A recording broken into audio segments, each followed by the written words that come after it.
Good evening, and thanks for joining us once again here on Speed Racing Network. I'm Greg Olenek, joined by Brandon Domain, as always, here on Thursday nights in the Silverback Tax Series. And once again, we're at Charlotte Motor Speedway, capping off Week 10 with these guys, and a little bit different look. The sun's out tonight. Yeah, nice and sunny out there. It's going to make this track a whole heck of a lot looser than it has been the past couple nights, though, that when we've seen those nighttime conditions for the trucks and the Cup Series. So a whole new challenge for these drivers today. Very different handling style of car, and these cars are going to be very loose out on a slick racetrack for 180 miles. Absolutely. So let's dive right into those standings here in the Silverback Series. And Jacob Manning still out to a commanding lead over that cut line. He's up at the top spot, 86 points to the good. Joshua Balliet, last week's winner out of Montreal, he's now up in second place with those 2 wins. Kyle Benson sitting there in third. Austin Reedy and Joshua Susi rounding out the top 5. But Adrian Schumacher, he had a good run last week, came home second at Montreal, now finds himself 9 points back of the cut line here in the Silverback Series. Dalton McKinney, that bubble driver right now. So a few of these guys like Kyle Spees, I'm taking note on him, 13th, 15 points to the good. He's going to need a really good run after starting this season off strong. Otherwise, he might be in danger with some of the guys behind him here. Yeah, you see a couple really big names right there on the verge of falling below that cut line with Kyle Spees, with Logan Joyner as well. But we take a look at this second page, a few big names as well here. A couple guys that were in the playoffs or close to it a season ago. You got Bo Tiffany sitting there in 18th, 26 points out. Nathan De La Rosa, 31 points out. Devin Zimmerman, 33 points out. So this is getting to that point. I always like to use that rule of 10. You can make up about 10 points a race. That's where it's kind of realistic. You got 4 races to go. I think if you're sitting there in that 24, 25 area, Michael Larch, Jonathan Byer, Jack Johnson, they're in the danger zone and need to have a big night here to keep up and have a shot for that top 15. Yeah, I mean, you just see a number of former playoff drivers from last season on this page alone. You got Daniel Keith down there in 30th as well.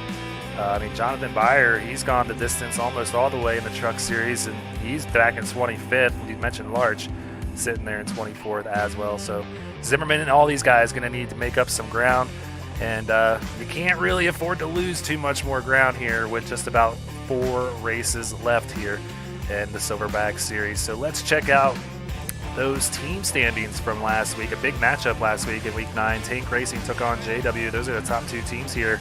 Tank with just a great weekend at Montreal. They got the win, 123-88. Phoenix got the 91-59 win over Blackout Racing. And then Murray Reedy Motorsports with the 98-84 win over JBR. HLR Highline Racing getting that 69-point bye there, so they're going to get a win. And it's going to help them out in these standings, which are starting to get more and more important as these weeks tick off. Certainly is, and just looking at the points and the records, it kind of has a feel like we're figuring out the 4 teams that are probably going to get there. But I say that, but you look at Murray Reedy Motorsports and Phoenix Virtual Racing, they have a big matchup this week, and that's going to be an opportunity for a JBR or a Highline if they can get a good win here this week. That's going to be something that'll keep them in that running. You can see they're kind of lacking a little bit on the point side, but with this new format, we've seen it where you don't necessarily need all the points to start stringing together a few wins if you get the right matchups at the right time. Oh, absolutely, and that's one of the reasons why we went with this format. You know, last year you'd have that runaway team, and the team standings would kind of fizzle out and go into the back of everybody's brain and not have to worry about it too much, but it's a weekly thing that you have to worry about it and show up each week. So let's take a look at those matchups here for Week 10. You mentioned one of them. But Murray Reedy Motorsports taking on PBR. You mentioned that. That's a big one. PBR needs to make up some ground here, so we'll see if they can go 5-5, or if Murray Reedy Motorsports will move on to 6-3-1 with that tie earlier on in the season. JW going up against Blackout. JW looking to move on to 8-2, but JBR, HLR, the 2, 3, 5-1 teams here in the league, they're going head-to-head with the number 1 seed getting a bye this week, so no change for Tank Racing. Yeah, no change at the top, but it's going to be giant swings there in that middle pack between those 3rd and 6th place teams right now. Did mention that Murray Reedy and Phoenix matchup, but the JBR Highline matchup may be even more important because the winner of that one really going to elevate themselves as trying to stay inside that contention for the top 4 and getting into that 3-4 matchup at the end of the season. The loser of that one really going to have a lot of ground to make up in the late portion of the season. So it looks like the guys are starting to get gridded up out here as qualifying has wrapped up. So before they get pulling off here behind the iRacing official pace car here, let's give a quick shout out to TJ's Team Foundation, as always at morethanAcape.org. If you have any time or any money you could throw their way, please do. It goes a very long way. Once again, that's morethanAcape.org. So let's head out there on the track and see what we got for a grid here tonight. Seth Reed, seeing him at the top of the board here this evening with a time of 30.556. Logan Truitt right to his outside, just 2/100ths of a second off of his pace. Josh Marcy and Joshua Susi. 2 Joshes in the second row. In row number 3, it's going to be one of the birthday boys this week. Cole Martin is celebrating a birthday today, will be in position number 5. Last week's runner-up, Adrian Schumacher, will be starting in position number 6. Row 4, Justin Rideout with a appearance here today. Normally in the Cup Series, running Xfinity tonight, will be starting in 7th, with Josh Siegfried starting in position number 8. And Kyle Benson is going to start 9th place, with Austin Reedy rounding out the top 10. 2 teammates starting in row 5. And Daniel Bowler, max service, that's going to be row number 6. So already seeing some fans out there in the chat. Seth Reed has one fan in the chat. It's himself saying go Seth. So Seth, you got some work to do, bud. You got a few laps before you can start celebrating too much. 120 laps here tonight for the Carolina 180. So while we're pacing around here, Brandon, as always, I don't have the flashy graphics that Sean had yesterday, but I got to ask who you got here tonight. Well, I'll tell you what, one of the drivers that we didn't mention in that point standings graphic, but needs a good night to kind of keep himself up above that cut line, starting outside row 1, Logan Truitt finished 3rd here last season. Good combination for him. I think this is going to be a good night for that 65 to get some momentum back on his side. Okay, I like that pick. I'm going with this man right here, the 82. Adrian Schumacher is sneaky good at 1.5 miles, sitting behind the cut line, needs a big run tonight in the Hunterdon Anesthesia Associates number 82 machine. He is going to look to possibly park that thing in victory lane here tonight. So go Adrian Schumacher. Last week he said when he comes back to the ovals, it's kind of, he expects to be mid-pack, but he's starting P6, so not a bad run in qualifying, at least there for Adrian. Not at all. So capping off our week here at Charlotte Motor Speedway, kind of the old format that we used to do here in SRN, spending the whole week in one place. We get it one time here this season in 20 weeks, and we are underway with the Silverback Tax Solutions green flag.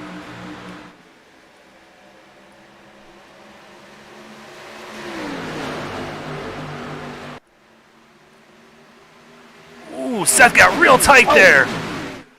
Definitely looked like he caught the wall. If he didn't, it was by millimeters that he missed that wall. Don't actually see any even cosmetic damage there, so maybe a lucky break for the 51 right out of the gate. Huge field in the Xfinity Series tonight, 36 cars in the first lap. Hey, they achieved their goal. They wanted to go without a caution on the first lap like we've seen in the first 2 races here this week, and they got it. So let's see if they can go the whole way. We saw end of lap 1 for the trucks. We saw technically lap 0, I think, for the Cup side, and a little bit of a scrape of the wall there on the middle of the backstretch.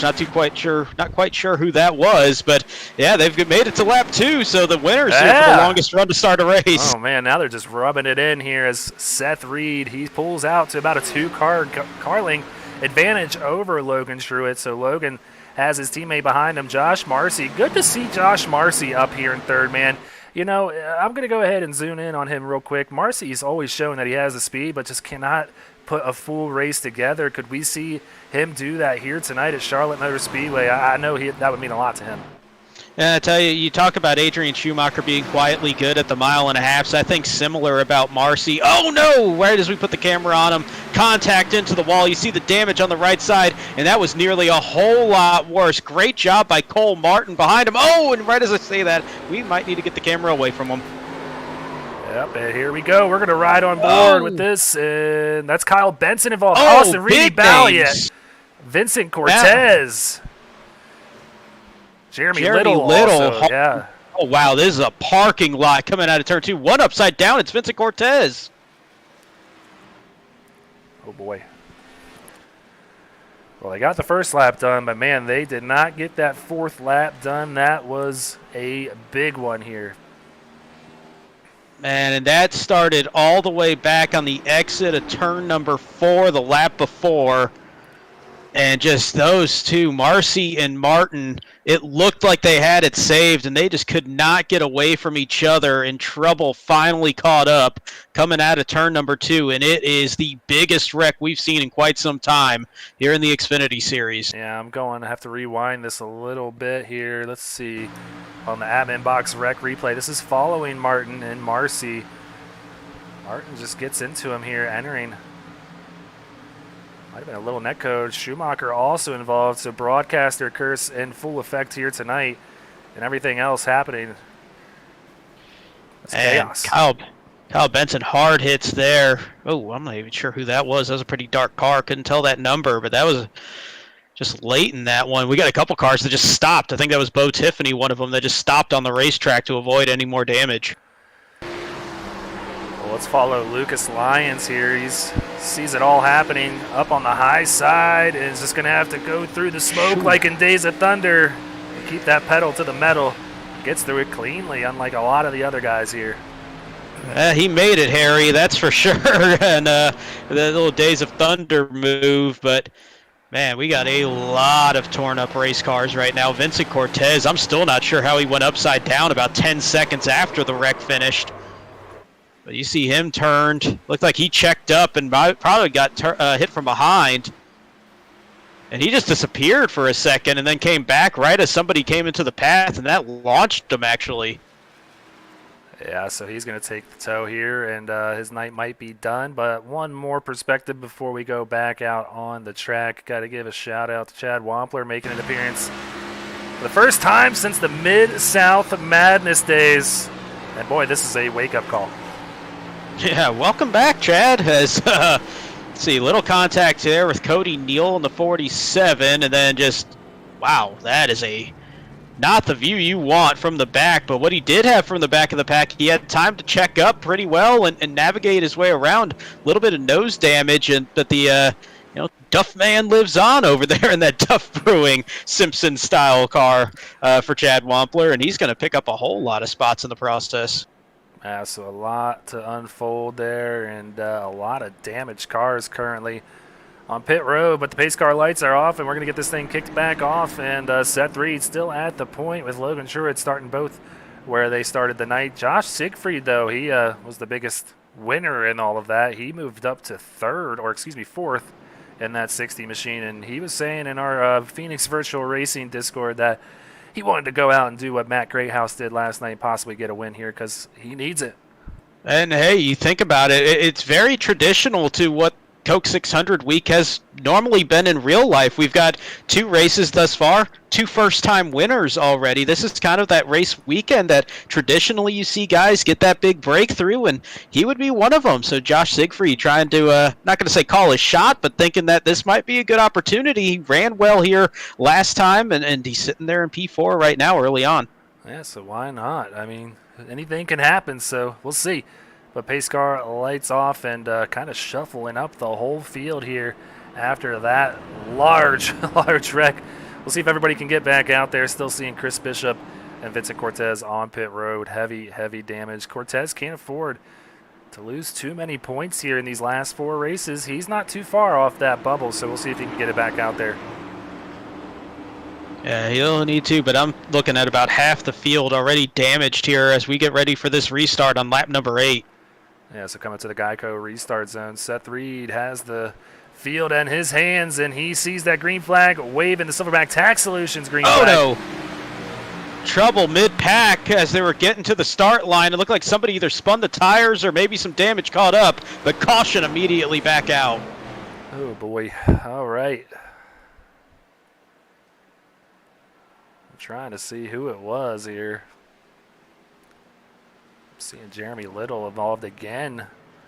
My goodness. Dalton McKinney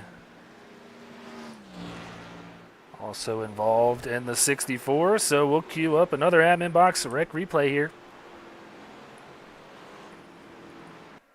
Hearing some of the radio chatter, it feels like it might be about 5 or 6 rows back on this restart, but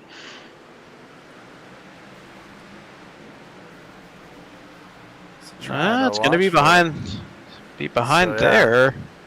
Let's try again. Let's watch from Logan Joyner here. He's about mid-pack. So you're kind of seeing the stack up. It might have been Wampler here. Yeah, he just didn't go. Yep. I'm not sure if that was a missed shift or what happened there, but it stacked up the inside and looks like about 3 cars back. Maybe Corey Stahl. We ride here with Chad Wampler, and looking at that tack, I'm wondering if he was he might have been in 3rd gear on that start. Not quite as easy to tell as the Cup Dash, where it tells you what gear it is, but that definitely looked very low on the RPMs. Yeah, so that just stacks everything up behind him. And a little nudge, and that gets Corey Stahl into Josh Balliette, and then you got Devin Zimmerman, Austin Reedy, Kyle Benson. All of them were just kind of bystanders in that first one, and now they're bystanders again the second time. Same with Jeremy Little, Dalton McKinney. This is huge when it comes to the point standings. There's a lot of names that are hanging out around that cut line that are having a very rough night here early on. Oh, absolutely. So you see all these guys parked on pit road getting that damage fixed up on these cars because you got to get it done. You can't just quit. You're going to miss out on some very valuable points. So let's give you all a reminder here of that cut line battle as it stands here coming in to week 10. McKinney, who we just saw in that 64 machine, he is that bubble driver right now, sitting 15th, 9 points to the good.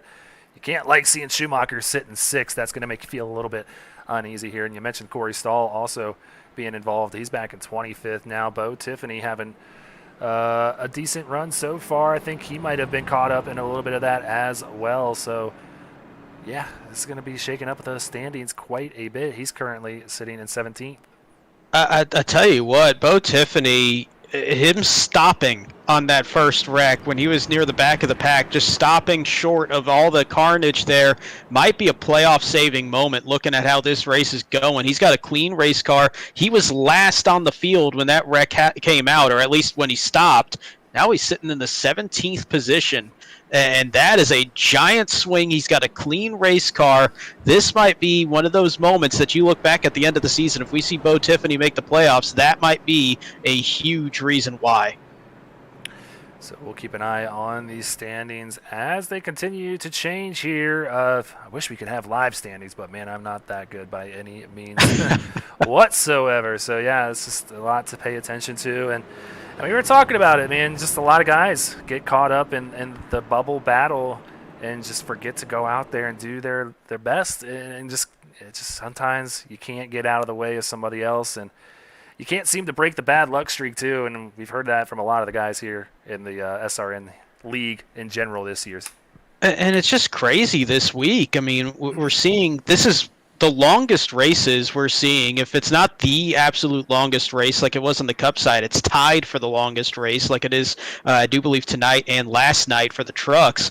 And I mean, just everybody going for it so hard out of the gate, and as weird as it is, difficult as Charlotte is, it races so much more narrow than it really seems. It's a really deceptively tricky racetrack, but we've seen the aggression level so through the roof here this week on the Cup side, the truck side, and now we're seeing it here early on in the Xfinity side. Just a weird combination, a long race but an aggressive race, and it is biting a whole lot of guys out here. Yeah, and you take a look there. Track temperature is a little warm. Definitely a lot hotter than we've seen at the night races. But, man, it's not that too bad at all. But it's just a completely different story in these Xfinity cars in general. The low downforce, the small spoilers really loosen these cars up. And I've ran them for 3 seasons. And they're a lot of fun, but they are a handful at tracks such as Charlotte, where it is a lot narrower than your typical mile and a halfs. And like you keep mentioning all week long, this surface just really grinds down the tires heavily. Yeah, it's an absolute cheese grater, and I think it's going to be a little bit more noticeable here on this daytime style, because once these cars start to loosen up, and these cars are already loose right out of the gate, and in my experience on the daytime surface here, it's just going to make the handling even more of a big deal. And granted, in the Cup Series for 200 laps, we had 6 sets of tires. They've got a little bit more wiggle room here with 5 sets of tires available over the 120 laps. They may need every single set to get to the end of this race. Yeah, so you got to pick your spots wisely on when you decide to bring it down pit road. Something we didn't have to worry about too much last night in the TJ's Team Truck Series, since we had 4 sets for 100 laps. So we'll see how these guys manage it tonight. Not seeing too many takers up front at this point to bring it down pit road. So 2 teammates now on the front row. Seth Reed, Josh Zusi going to bring them back around. Looking for that Silverback Tax Solutions green flag to come back out here again at Charlotte Motor Speedway.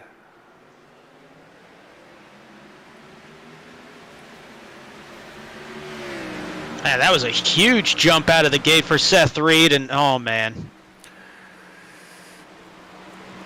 Oh boy.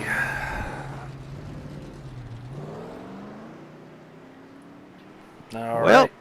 Kyle Ryan in the 36 car around this time, and we're going to take another look at the admin box rec replay again. Yeah, and we already know that this is the longest race of the season. Thank you, Lucas Lyons, for commenting and correcting me on that. And oh yeah, that was just another stack up here. And come on, guys. Man. You've done this all year long. You can do it. Come on. Let's go. You're starting to make me mad. Whew. Well, Jesus so just Christ. a stack up there, little contact, little accordion effect, and here we go again, back under caution for the 3rd time already. And one thing I just noticed in the chat, and in the driver chat, I should say, we're going to go single file on this next restart and try to get this thing going. My goodness, guys. You got the first lap done, but geez, come on. I know half of you are watching me here. Tell your teammates. Let's go. This is embarrassing. Let's do this. Come on. Oh, man. You took it personal when they said that they wanted to get that first lap green, huh? I know each and every one of these guys is better than this. Let's get it going. Come on. Well, I'm going to cool them down. I'm going to step aside, and we're going to take a commercial break because we got to cool down in the booth here. Silverback Tax Solutions specializes in dealing with IRS tax problems. If you are receiving threatening letters from the IRS, or if the IRS has placed liens or levies on your property, Silverback Tax Solutions can help you find relief. We have worked with hundreds of people to resolve their tax problems. If you're behind on filing your taxes, it's never too late to get on the right track. Silverback Tax Solutions can help with that also. Don't let another night go by where you lose sleep worrying about the IRS or your taxes. Head over to www.silverbacktax.com or call 662-996-4357 and contact an enrolled agent today. We can help you gain peace of mind and deal with those problems for you.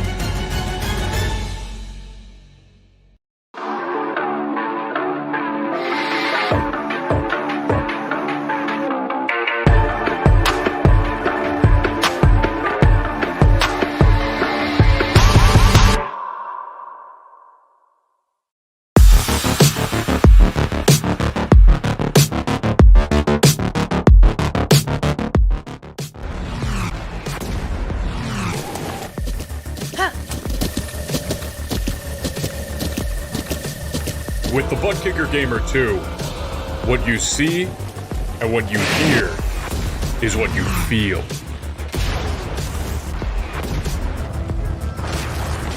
Butt Kicker. The future is feeling.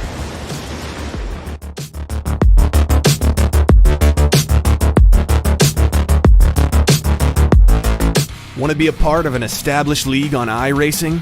A league that's competitive, fun, and above all fair? Look no further than Speed Racing Network.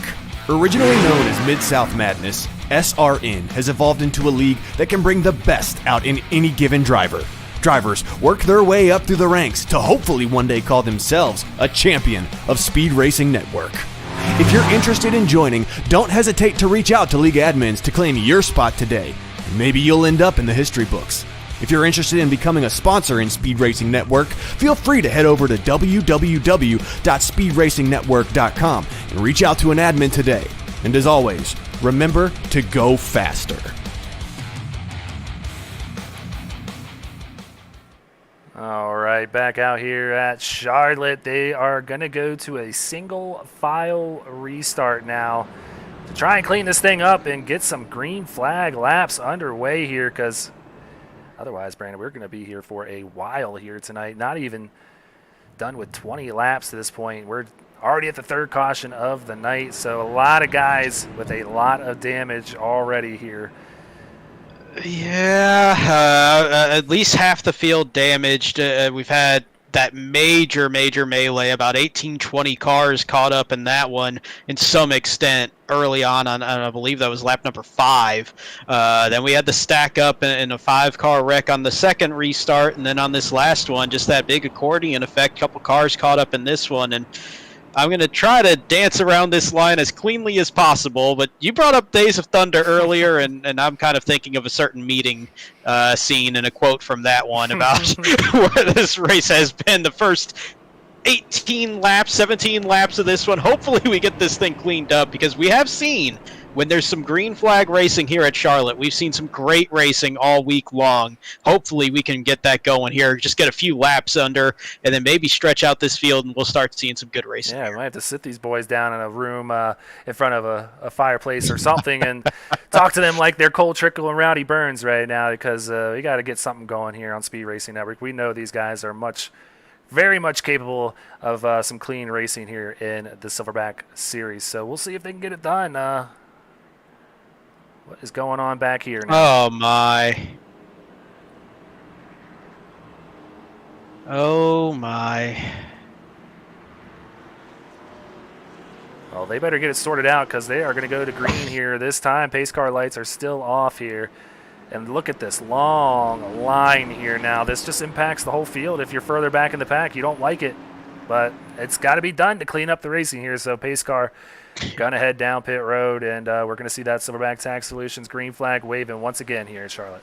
I tell you what, we just need 5 laps of green flag racing. 5 laps, and this field should spread out enough that we start seeing some good racing, and that's going to be the challenge here. But I think this single file restart should be able to give us some space. We got through turn 1 there clean, and working the way through turn 2 should be good. You can see how much space there is now, especially with all the damaged cars in the back half of the field. Looks like we're going to be able to get this thing going. Yeah, we're starting to see some good racing now. Side-by-side racing. Seth Reed, though, out to a half-second lead over his teammate Joshua Susi. Got Siegfried right on the bumper of Justin Rideout. Justin Rideout up 3 spots from where he started tonight in that 55 machine. I was like, who is that in the 55? Of course, it's Justin Rideout there. So he is trying to make his way up on through this field. And further on back, you're starting to see those battles take place as those damaged cars are falling to the ones with a little less damage here. I'll tell you what, there's the 2 guys that kind of started all that, and I don't want to pin that on them, but Cole Martin, Josh Marcy, kind of the catalyst of that first big wreck. They're sitting there 17th and 18th. That's how many cars have been torn up thus far in this race, and looks like we're doing a pretty good job of it now. Lucas Lyons using that high line, and I was wondering if that high line was going to be that good here in these Xfinity cars, as difficult as the grip is on this racetrack for them in the daytime. But man, he was making it work, and that 48 is hunting the front right now. He is on a rail. Yeah, I mean, at this moment, I mean, you're setting up for short runs here with the way this this race has started. So he is just taking everything he can get right now in that number 48 I Prevail Chevy Camaro out of Highline Racing. Got to give a quick shout out to his I Prevail paint scheme. It's a good band. Love them. Check them out. Yeah, check them out if you've never heard them. A good heavy metal band. And he's sporting them pretty well here, running third. May or may not have shown up on a few of my lists on Spotify at the end of the year, but yeah, we've got some good tight racing here between JW teammates Seth Reed, Josh Susi, 2 top point contenders here this season, running 1-2, and they were kind of leaning on each other just a little bit. They were about ready to get there. Yeah, Susi was right on the bumper of Seth Reed. I don't think he meant to be that close, but I thought they were almost going to wreck each other for a second, and they got to be careful because Lucas Lyons is right there as he's taking a peek to the inside of this 53 now. And if you're Lucas Lyons, you brought it up that you kind of have to race like you're expecting short runs. The thing I'm getting worried about is he moves into second. He's been the most aggressive on these tires, and as much as these cars are sliding around, where's going to be that element of where it just really falls off, and it's going to be a heavy fall off with the way that he's pushing. You can see how loose that car is as he works his way through 1 and 2, and that's an angle that you normally don't see how loose those cars are. He is absolutely wheeling this thing right now. And he's got to be hoping that this long run doesn't come like we're kind of starting to think it might. Yeah, it's starting to trend that way. And we're going to take a look at the exit of 4 here. A little better that time. I saw him fishtail it kind of off of 4. Ooh, someone got the wall there a little bit. But for the most part, looking like everybody's car is starting to tighten up a little bit more here as he's starting to take a look at the lead here. Seth Reed under pressure. And this is kind of starting to feel like the Cup race did on Tuesday night, where we kind of had that musical chairs when the run started to go pretty long, and the race leader would just be out in front, and then all of a sudden he would have the little bit of fall off. Second place would close in. He'd take the lead. He'd have the fall off, and then there was another person that would come up. It was just constant rotation. We had 12 different leaders, 10 of them led double-digit laps over that 200-lap race. So we might be seeing a kind of similar flow here as now Reed trying to change up that line, taking a really late apex, trying to get down to the bottom and get some speed coming down the back straightaway with it. Yeah, so wondering if the 48 kind of just tucking in behind here. He's gotten as many positions as he can get, up 16 already after starting 18th, and the car looking like it's a little tighter. He's not able to keep it down on the bottom that time. And that's going to give Siegfried a chance to get a run and maybe get it right up to the bumper here of this 48 machine. Siegfried looking for second.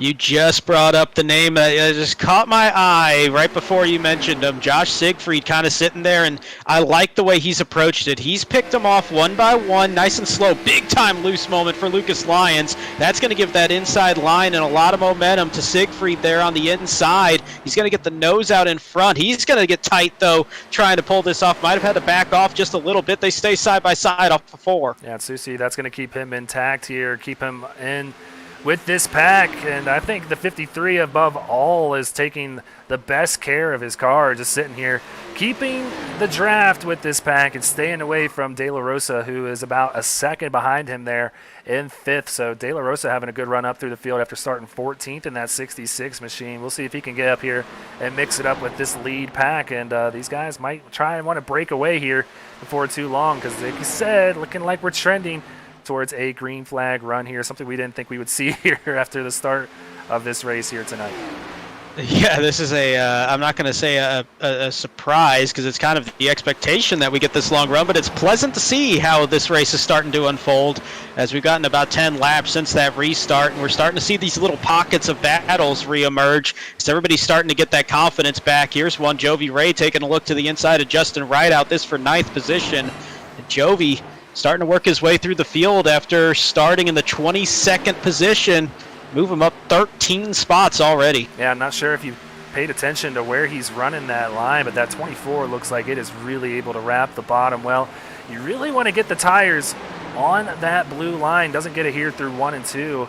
There is a lot of grip down there where he's at right now, and you can really get the exit of 2 as perfect as you can if you can get down there and not eat up the tires too much, get on the gas a lot quicker. So that's where you're going to see a lot of these guys running here tonight. Yeah, it certainly is. Oh, there's a cool little shot. But, yeah, you can see that 24. It just edging right on that line. And like you mentioned, that paint, for some reason, just so much grip in it. And it just lets you hug that apron, hug that low line really well. Just gives you a little bit more confidence out there. Even if you drift up a little bit higher like we're seeing here as we get the side-by-side battle now, and that's going to move Susi up into the 3rd place. But you drift up just that little bit higher, even just a quarter of a line, it just doesn't feel as fast. Yeah, so Lucas, I think he is accepted the fact that his car is tightened up. He's moved that car up a whole line and making it hard for that 53 to go by on the inside. But I'm telling you, that 53 has saved his stuff a little bit better than a lot of these guys out here. He's able to get down there on the bottom. Might be able to clear Lucas this time. It's going to be side by side on the exit of 2.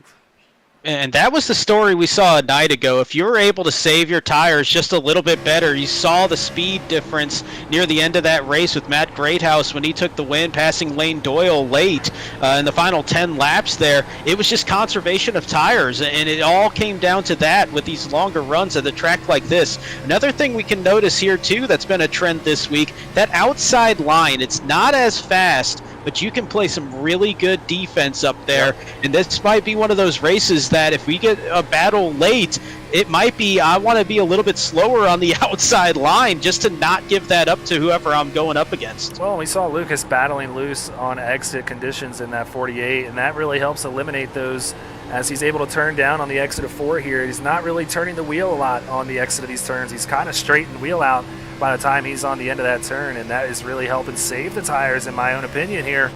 So maybe changing the strategy up a little bit for this 48 is going to help out. And another thing, too, that we've noticed this week, and it works in Lucas's favor in this one, and we talk about burning up the tires with how aggressive he's been, but we also talk about how difficult it's been. Oh, we got trouble out on the racetrack, and it's Lucas Lyons, 48, turned around. Yeah, just got off his camera here, and I'm curious to know if it broke loose on him here. We've seen him fight in that loose condition. Man, I was just about ready to talk about how track position goes a long way here. It's tough to pass, but 48 turned around and go to the admin box rec replay for a 4th time, and it was the battle we were watching for quite some time, and a little bit of help there. Yeah, but he checked up a lot there. Susie was kind of a car length behind him, so wonder if he was going to get into the wall. Let's check a look from Josh Susie here is on board.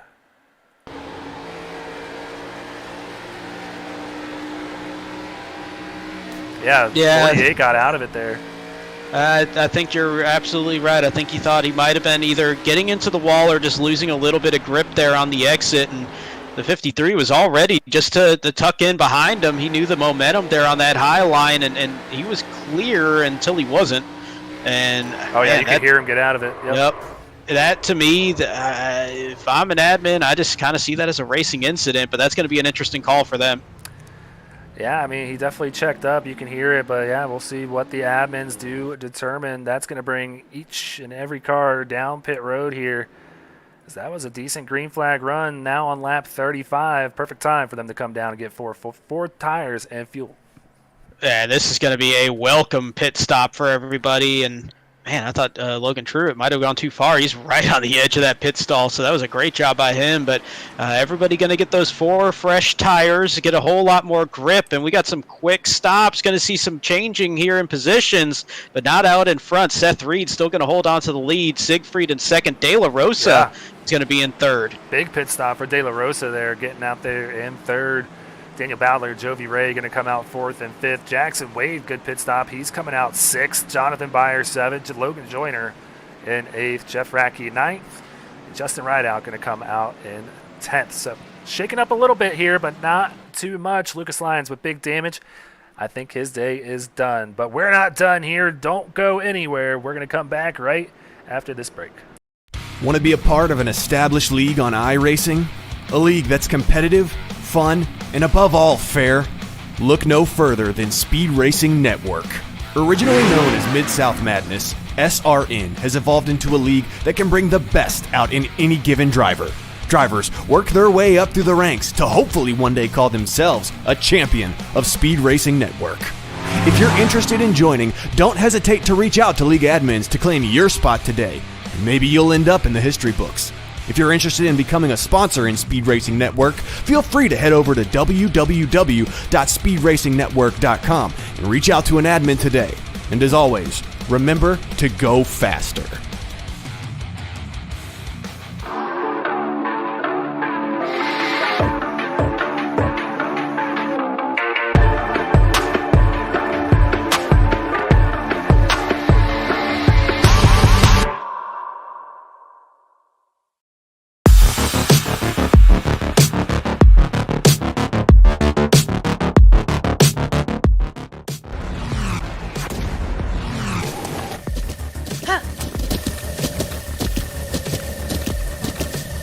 With the Butt Kicker Gamer 2, what you see and what you hear is what you feel.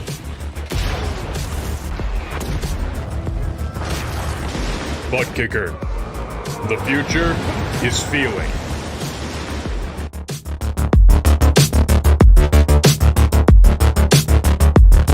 Silverback Tax Solutions specializes in dealing with IRS tax problems.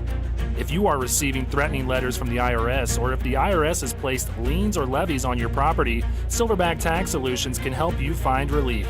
We have worked with hundreds of people to resolve their tax problems.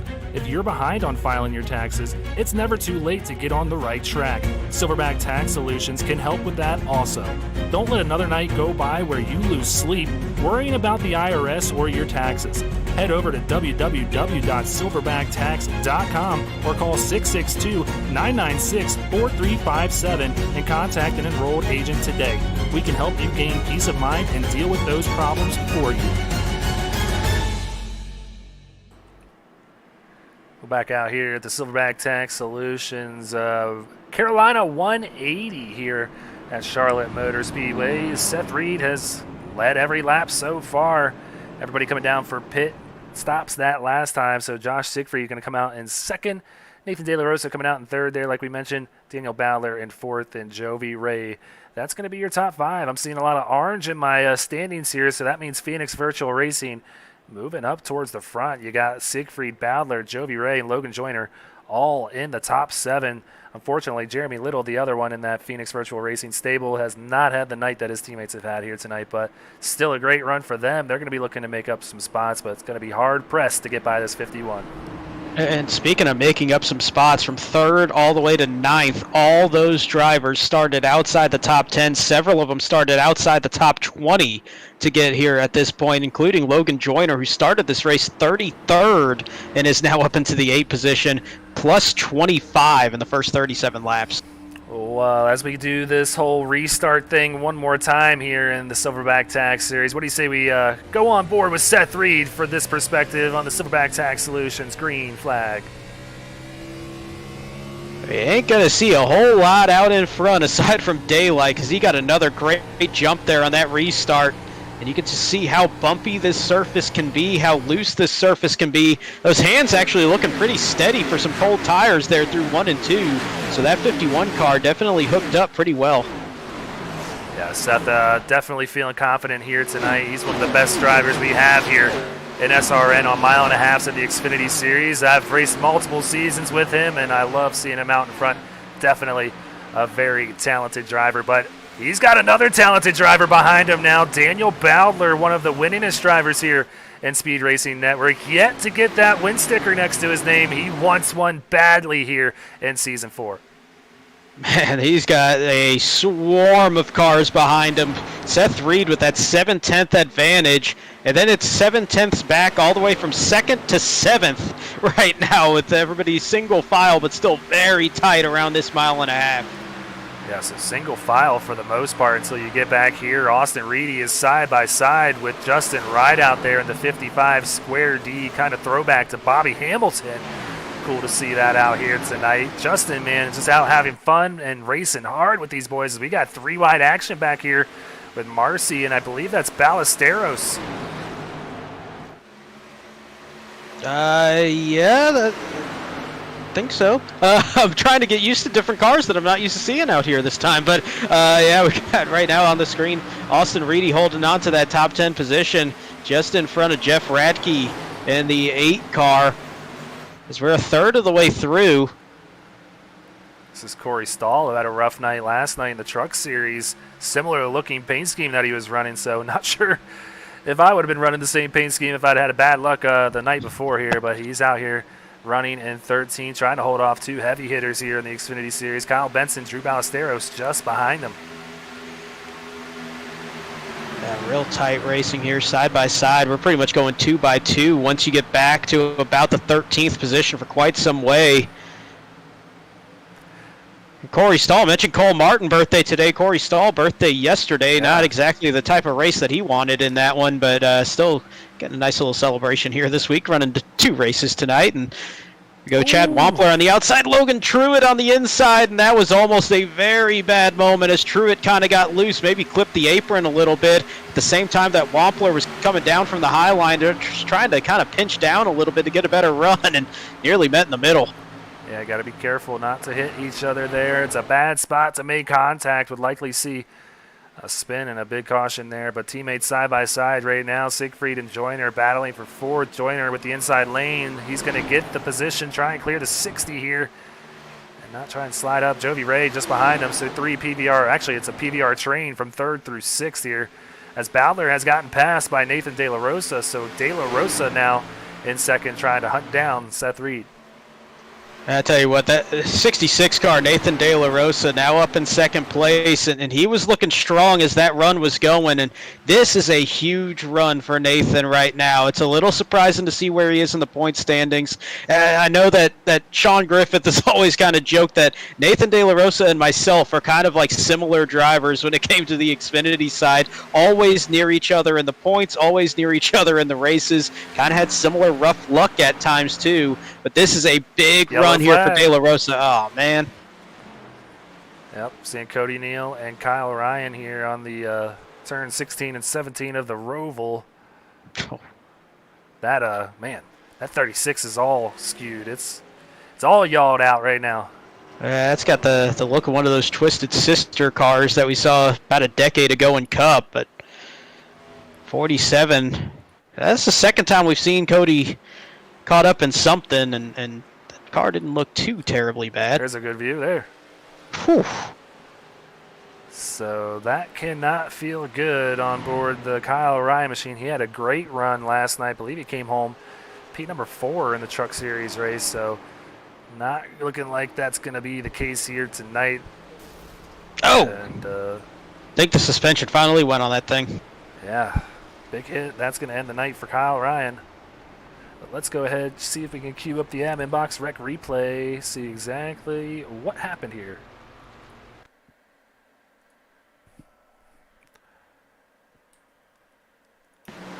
So this is Cody Neal here in the 47, the 36 just in front. So Kyle Benson already getting loose. And Ryan just a victim of circumstances there, nowhere to go. So I just saw the EOL called on Chad Wampler, which tells me we might have missed something that happened there at the start. So here we go, the 87 and the 1, and yeah, Wampler just a little high on the entry of that turn, and that's how the 1 got loose and kind of sparked that. So that makes a little bit more sense on that second view than what we had on the first view. But unfortunately for Chad, that's going to be the 2nd EOL that he'll be given tonight, and that is going to remove him from the race with a new rule that's been in place this season. So not how he wanted to make his return back to Speed Racing Network by any means. So a lot of guys with a lot of damage and a lot of bad points days too. We're going to have a lot of ground to make up. So we'll step aside one more time, run another commercial break, come right back with another Silverback Tax Solutions green flag.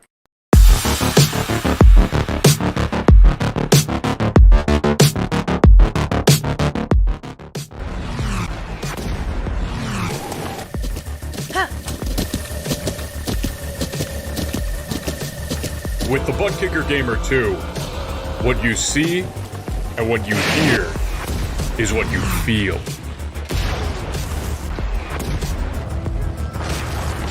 Butt Kicker. The future is feeling.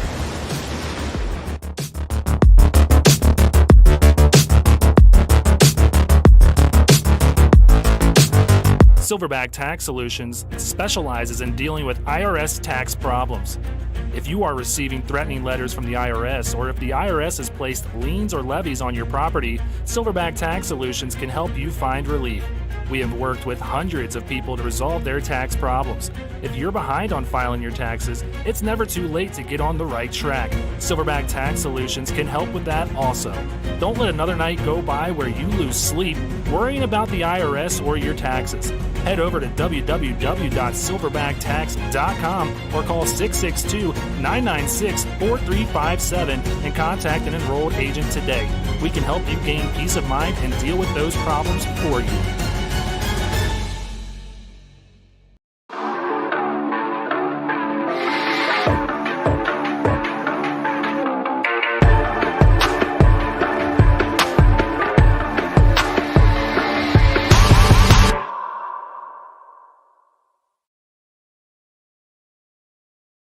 Want to be a part of an established league on iRacing? A league that's competitive, fun, and above all fair? Look no further than Speed Racing Network. Originally known as Mid-South Madness, SRN has evolved into a league that can bring the best out in any given driver. Drivers work their way up through the ranks to hopefully one day call themselves a champion of Speed Racing Network. If you're interested in joining, don't hesitate to reach out to league admins to claim your spot today, and maybe you'll end up in the history books. If you're interested in becoming a sponsor in Speed Racing Network, feel free to head over to www.speedracingnetwork.com and reach out to an admin today. And as always, remember to go faster. All right, Brandon. Well, we are back here. Pace car lights are off, and a grim little stat you pointed out, averaging 1 minute per lap so far. It's looking like we might be staring down a 2-hour race here. Oh man, and I know as a driver I had my fill of a 2-hour race on Tuesday, and I know as a broadcaster you did as well. And I know we got the Daytona 24 coming up, and we're gonna have like 2-hour stints just about on our team, but I don't know if I really want to sit here for 2 hours tonight, so let's hopefully we get this together. But yeah, 49 laps right now. We're at 42 minutes in this race, as it has just been a rough night for these guys. Unless your name is Seth Reed. It's been a great night for Seth Reed, but for everybody else, for the most part, it has just been all over the place. Yeah, even though, man, the racer in you wants to go and compete and get this thing done, and Seth knows he has the car, and it just keeps bunching everybody up. He wants to see this thing stay green. Each and every one of these guys wants to see this race stay green. Come on, guys. Let's get it done. Seth Reed, Nathan De La Rosa, that's going to be our front row here. Daniel Ballard, Logan Truitt, 2 teammates starting in that second row, and their other 2 teammates, Josh Siegfried and Jovi Ray, going to be in row 3. So pace car going to dive down pit road one more time again here tonight. And as we approach that Geico restart zone, we're going to see that Silverback Tax Solutions green flag wave again for the 6th time here this evening. Another great jump there. That's a huge jump, and I think Nathan De La Rosa spun the tires a little bit. You can see that 66 get real loose. Great job by everybody on the outside line, keeping that thing together and not getting anybody stacked up too bad in that accordion-like effect. But that's going to be a monster jump for Seth Reed in the 51. Yeah, so Ballard gets out to second. He goes to defend. Nathan De La Rosa forces him to use that high lane, and Nathan De La Rosa is going to do that, send it hard through the top part of that turn, and clears Ballard on the exit of 4. So the 66 back to second, and the 6 in third. And man, they are really tight back here. Austin Reedy almost went 3 wide through the dogleg. Yeah, that's one thing you don't want to do at this racetrack is 3 wide there, especially at this point in the race and how bunched up everybody is right now. Thought better of it, but still a lot of wild moves down the back straightaway. And we talked about this earlier. As greasy as this racetrack is and as difficult as it is, the aggression levels have been so high across all 3 series, it just doesn't add up. Yellow flag. Oh, boy. Craig Lautenschlager in the 99 this time. All right, we'll queue up another admin box rec replay and see exactly what happened here to Lautenschlager. Some big-time damage. Also seeing Nick Halda involved. One thing I think is going to start rearing its head is that 17x incident limit. It looked like 3 wide this time is what was going to happen, and not really a whole lot of space to make that work too often. And wow, Cody Neal hard hit, Nick Halda hard hit, Lautenschlager. Yeah, it's just obviously. You really don't like to see this this type of aggressive racing in the back of the pack, and that's exactly what we saw. 3 wide.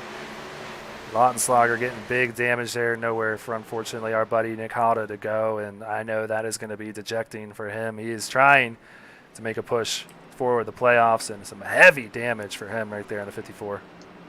Sadly, that kind of just fits the what about half the field looks like right now. It's we got a lot of modified cars out there at the moment with this one. But yeah, that's just real unfortunate for Halda. Like you said, nowhere for him to go, and Yeah, just man, it's just a rough night, and it's going to wind up being survival of just trying to keep that car as clean as you can and just staying out there. We've seen a lot of guys come down pit road, get some damage fixed, and really driving some beat up race cars and just trying to hang on as best as they can. Remember, 17x, the incident limit here for these guys, and an impact with another car is typically going to give you a 4x right there. There's got to be a lot of guys right now that are flirting with that, and we might see a lot of guys start dropping because of that, and it's going to knock them out of the race even if the car could continue. Yes, seeing 5 cars still on pit road. Lucas Lyons, Craig Lautenslager, Nick Halda, as well as Kyle Ryan, who was involved in a previous incident, and Chris Bishop still getting damaged on. He's been on pit road, Brandon, get this, for 42 minutes, okay? We're not even halfway done with this race. You know what? I give him some credit for sticking with it. I think that's the thing that you got to do, and especially if we see another caution, we're going to see some people, I do believe, start dropping out of this race for that incident count. And if he can get back out there, that's still an opportunity to pick up some points. Don't know off the top of my head what his drop weeks look like, but it's still possible that this could be something that pays off. Yeah, very well could pay off. And, you know, as we just continue to vamp here under caution, and, you know, there's a lot of ideas that we could do here, one of which is bring other drivers up to talk. I don't think anybody wants to talk to us right now. Yeah. I have to imagine there are a lot of annoyed drivers, specifically up towards the front and especially in the back. So we're definitely not going to be doing that just yet, but maybe we need to really consider maybe running back to single file restart that we had before, because that was a clean restart. We had 35 laps of green flag racing, almost had enough for a green flag pit stop. So maybe we consider that once again. Yeah, I think if we get another one here, I don't think there's going to be much debate that needs to happen. Since we're looking for ideas, though, and you kind of threw that out there, we do have 3 races left before we get to the playoffs, and man, if you thought this was going to be an interesting one here tonight, next week, Talladega. So that'll be fun. As everybody going to be trying to get through this and trying to recover. Thankfully, you can only do so much at Talladega. There's not going to be, you know, any aggressive driving there or anything like that. Oh, they'll go green the whole distance next week. Watch. I'm willing to put money on it. Something crazy or kooky will happen where they just go the distance, green to green, all the way. That's just how it's going to work out, probably. It very well could. It always seems like when you least expect it, Talladega does do that to you, where you get the green flag race. But if you're thinking about people might be a little angry in this one, you normally don't see any kind of I'm not going to say retaliation, but any heated driving when it comes to Talladega because of the size of the mistakes that can come from that. What's after Talladega? Iowa, shortest track of the season for the Xfinity Series. So this might be an interesting combination by the time we get to Michigan for the regular season finale. Yeah, so, man, things just heating up here, like you said, that regular season finale, too. Got to mention, you cannot drop that week, as we can drop the 3 worst races of the season. Not able to drop that week, so a lot of bad nights for these guys here tonight. They are going to be missing out some very valuable points, especially, like you said, if we keep seeing a lot of carnage like we've seen here tonight. You know, a lot of opportunities missed for these guys. Yeah, this is man, it's just a rough night. It's hard to predict what's going to happen here the rest of the way and how this thing's going to end up, because I don't even think we still know what kind of race we're going to get. We're almost halfway through this thing, and we don't know what kind of race this is going to be in the second half. It could be kind of what the Truck Series was last night. We saw a lot of early wrecks in the first third of that race, and then it really stretched out to a really great finish there over the last 2/3 of this thing. Hopefully we can kind of replicate that here tonight. Yeah, come on, guys. I got some shows to watch after this race. We can get this thing done. We can do it. Let's see that Silverback Tax Solutions green flag waving once again here in Concord, North Carolina. Seth Reed nailing the restart as he has done all night long. Man, just another huge jump there, and that's going to put Bowdler into P2. Josh Siegfried is going to be onto the inside trying to make the move on Nathan De La Rosa. And De La Rosa going to fall back to 4th, it looks like, trying to counter back on the outside, and we still got 2 wide, 3 wide at one point there in the middle of the pack.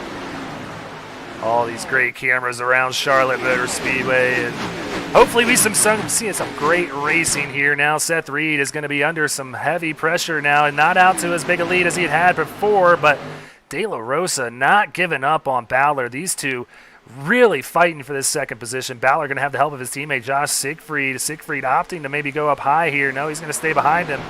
But De La Rosa doesn't care. He gets back out in front of this 6. Just wonder if that's a difference of how hard he's deciding to run right now on these shorter stints like we saw with Lucas Lyons earlier. Yeah, this is going to be real interesting because De La Rosa was, and I actually just heard something on the driver chat, and I think Seth Reed might have just picked up a black flag on that restart because he just called out that he's pitting this time.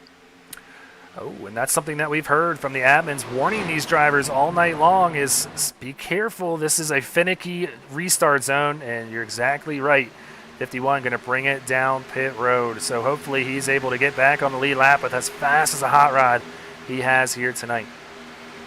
And this just changes everything, especially if we see this longer run right here. That's going to put him way behind the 8 ball and trying to get back into contention in this thing, and Nathan De La Rosa put himself in a great position right now. He's about a half second clear almost, and that 66 has been looking stout all night. Yeah, so now he's going to be wondering where all these caution flags are now that he's out in front of this thing, and Seth Reed is all the way back in 28th position. So, man, tough break, but I do believe Seth stayed on the lead lap. Let's bring up this track map just to see specifically, and you can see where that 51 is in relation. He's got some distance, but still on that lead lap. Yeah, that's huge right there to stay on that. If he gets a caution, he's right back in the mix of this thing with a lot of damaged vehicles. He's currently 28th, tail end of the lead lap, but about half of that pack that's still on the lead lap has damage, so this thing's still not over.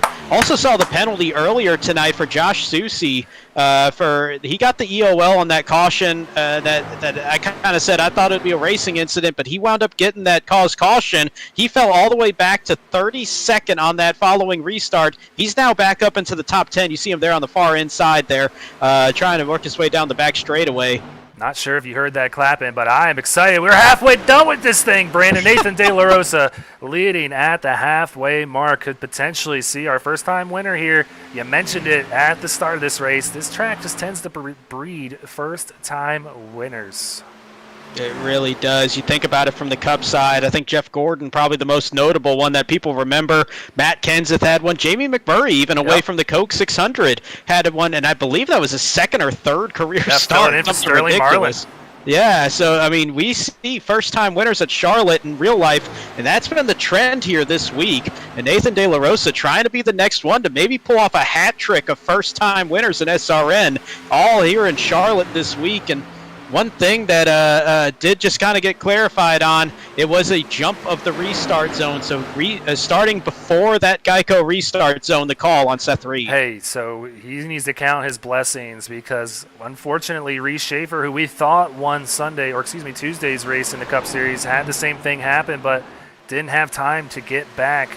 He unfortunately had that black cleared, and they unfortunately had to disqualify him because he did jump that start. That gave the win to Lane Hostler. We saw Matthew Greathouse getting his first win last night, so we'll see if we can get it again here tonight. But, yeah, I don't know what it is about Charlotte, but, man, that restart zone is weird here. It's just been haunted for so many guys, and only because there was the big wreck on lap 1. I was starting on the outside of the front row on that first restart on Tuesday night, and man, I feel lucky that I didn't have any problem there on that one. Got burned on that restart, but at the same time didn't get penalized, so that's a win. But I'm going back out here in the race for the 6th and 7th position. A couple names we haven't talked about a whole lot tonight, but have been working their way through the field. Jonathan Byer on the inside in the 13 car, Jackson Wade in the 69 car on the outside with that Jaguars paint scheme. Oh, well, I think he's going to be rooting for a certain team here this week.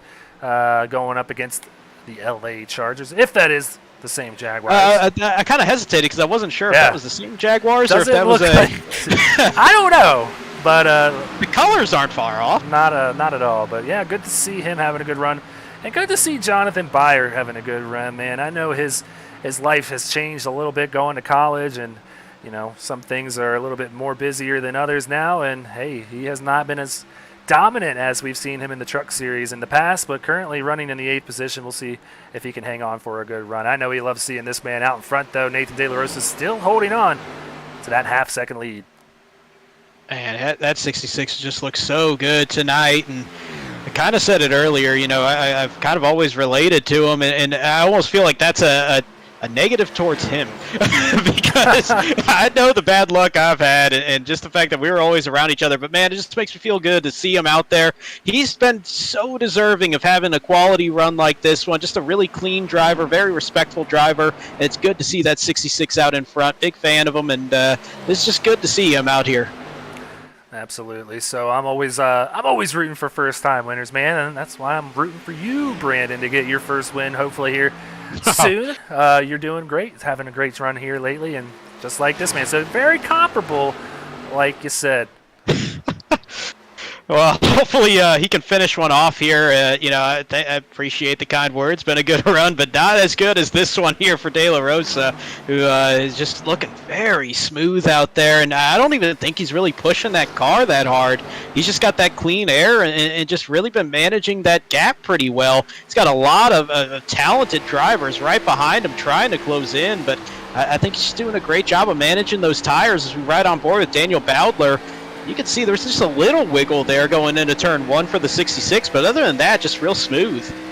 I am curious to see how this plays for him, though, because I mentioned the line that most drivers tend to run here. You see Bowdler running a lot lower, so I'm curious to see if this pays off for Nathan De La Rosa, not getting down to that little bit of extra grip. We're not lying to you when we say that paint is where you want to be. It's just, you can really get down to the pedal a lot quicker. See him just running up about a half a lane higher than the 6.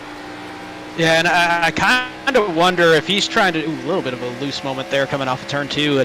I wonder if he's trying to do in 1 and 2 what we saw him do in 3 and 4, and I'm curious if he does it again here. You can see him taking that late apex and just kind of drifting that car down, and what that's going to do is give him a better straight line off of the turn and really give him some momentum there.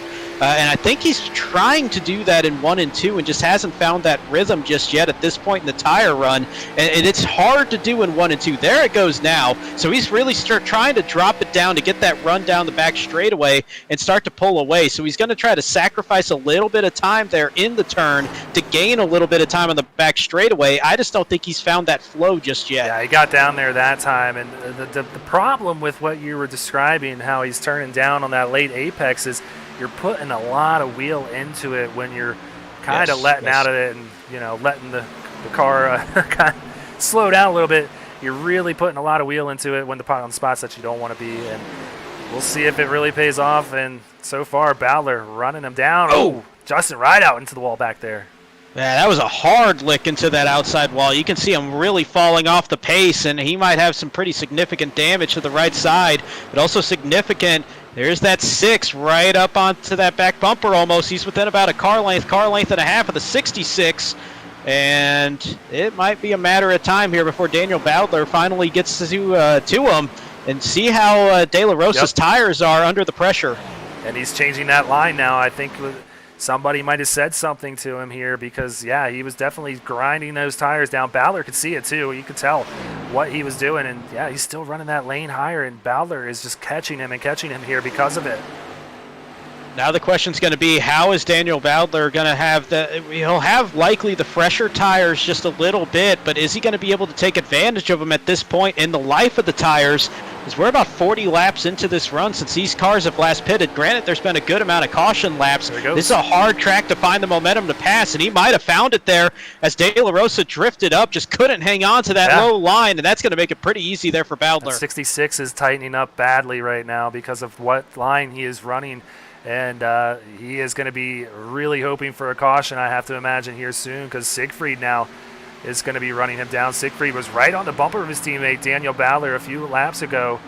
And that's Craig Slogger, a lap car who we saw involved in an incident not too long ago. He's going to go to the high side to let this 6 of Daniel Bowdler on by. But these guys got to be careful now. Bowdler, very dangerous if you get him out in front with some confidence. Absolutely, and he's just continued to chip his way up that points leaderboard, now sitting in the 8th position in the standings. Meanwhile, speaking of moving on up, Josh Siegfried now to position number 2. And to talk about the point standings with him, this could be a massive night for Josh Siegfried, who enters tonight 22nd in points, 35 points back, but a race win could just be a monster jump for that 60 car. Ooh, real tight moment as the 13 got on the apron there. He lost a lot of momentum through that whole turn and lost a few spots because of it. So real dicey back here. You see Adrian Schumacher also in this mix. My picks here tonight, he's running in 14th. Not what he wants to see right now with these boys 3 wide with a lapper. Oh, 3 wide. That normally does not work, but that was a great job there, and I give a lot of credit to all 3, but also to Craig Lautenschlager. I think he kind of held that up and slowed up as best as he could, trying to keep himself well out of the way on that very high line. Man, this is some heavy racing here between Byer and Jackson Wade. It looked like Wade almost got to the back bumper there, trying to take a deep run into that turn. But what that's going to do is give up a lot of momentum. We're going to see that 54, the second 54 of the night, of Drew Ballesteros trying to capitalize as he had the run on the backstretch. But man, that outside line can defend, and Jackson Wade did just that through 3 and 4. Yeah, I love it when these guys make it even harder on me here. 254 is Nick Halda. Unfortunately, I think his night is done. He's back out there turning laps after a 12-minute pit stop out in 30th. So we're going to be struggling. We know that Ballesteros has his nose, though. Yeah, we got the 54 with a hood and the 54 without a hood, so that'll be our indicator there on this one. We got a couple others that kind of mix match numbers out there, but speaking of, we might have a little bit of a battle here for position 3 coming up soon, as De La Rosa's kind of settled back in pretty well, but Jovi Ray, Logan Truitt, and Logan Joyner, man, speaking of confusing, we got Logan and Logan 5th and 6th. They're starting to close in just a little bit. And keep an eye on that 8 car sneaking into the picture, too. Jeff Radke has probably done as good of a job as anybody as saving those tires here in this run. And he's been creeping up into the picture bit by bit, and he might be a player by the time we get to the end of this run. Yeah, I see all his teammates out there chirping, wanting some love. There you go. He's up there. He's earned it, up 13 spots, like you said. In 7th with some clean air, clean car. He's gotten through all this damage and carnage here tonight, and that's what you got to do to get this thing to the end for Blackout Racing. So kudos to him. I'm not taking my eyes off the 65. Logan Truitt, though, he started the night in 2nd, has had some trouble here early on, and he's starting to make his way back to the front. Logan Truitt showing some speed for JBR. Yeah, that car just looks real stout, and mentioned it earlier, top 3 finish last season here at this racetrack. Logan just knows his way around this 1.5 miles, and he's doing battle with one of the better 1.5 miles drivers out there, and this has really kind of been the theme. It feels like what we're seeing right now, everybody up near the front of the field are guys that traditionally are really smooth at these 1.5 miles, and they're starting to show up here in this race, surviving all that carnage and really managing these tires well.